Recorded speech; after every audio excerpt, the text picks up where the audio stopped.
On question 31 through question 33, each two-dimensional shape here represents the net of a three-dimensional solid. For each problem, identify the type of solid, then find its total surface area. So let's break this down a little bit here. So first of all, nets. Imagine, if you will, like a pizza box that you unfold after you eat all the pizza, of course. Unfold that thing and lay the thing flat. What you got there is a net that you could fold back up in order to create the original pizza box. So each one of these things, if we can fold them back up, are going to make a three-dimensional shape. If you'd like some help visualizing what's going on here, I'm going to go back to my website where you're finding this video, and there is another video where I match up these things. These red things, those are the nets. They sort of look like a fruit roll-up, and putting them on the corresponding three-dimensional shape that they match up with. So you can see what that looks like. Also, right down below, if you want something more interactive, there's a little GeoGebra gallery, which we're going to look at right now. So over here, I'm going to first click on the net of a square pyramid, and down here at the bottom I can either hit the play button, but it's sort of slow, so I can just grab that slider, make it a little bit faster. You can see how each one of these kind of shapes unfolds. Let's look at the one for the cone. Again, I can just kind of use the slider down here at the bottom, or I could hit that play button.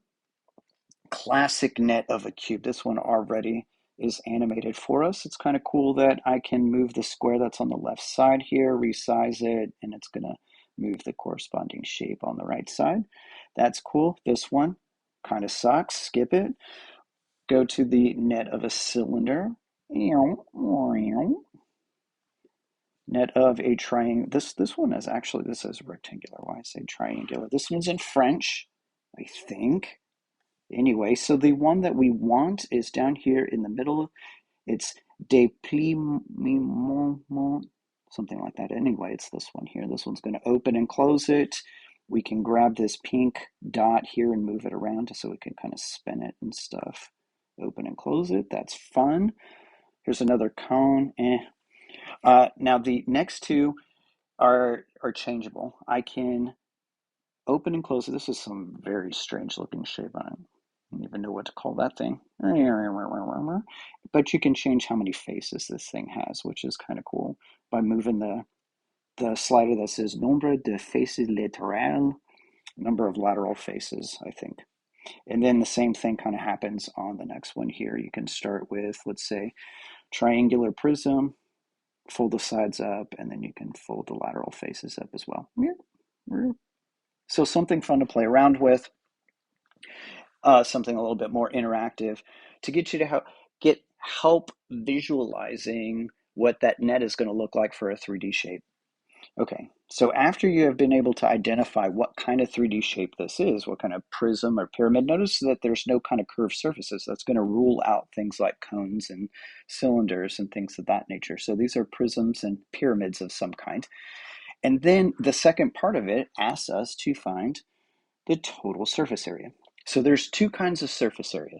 There is the total surface area, which is basically just add up the areas of all of the shapes that you see. And then the lateral surface area, which we'll get to in another lesson or another small little mini lesson. It's just the lateral surfaces. So if you think of the label on a can and you were to cut the label of the can and lay it flat, it'd be a rectangle. You find the area of the rectangle, that's a lateral surface area. What this boils down to really is questions like 29 and 30, which was a composite shape. You just find the areas of each of the pieces and then add them together, right? So I have all of these rectangles I can add together and the two extra rectangles. Alternatively, you can find the area of one large rectangle right here. Maybe I should color that in. The whole entire large rectangle there, and then add the couple of extra pieces in there to it. However you want to approach it, adding each of those pieces together to find the total area. You don't have to worry about any kind of formula because that's coming up. It doesn't come up until like the 8th grade. If you flip through here, you can see that that happens here where we start talking about L standing for the lateral surface area, and that's just the lateral faces on each of these things, versus the total surface area where you'd be adding in the bases. So once again, you don't have to worry about the formula. You just add up each individual little part after you identify what kind of shape that would fold up into.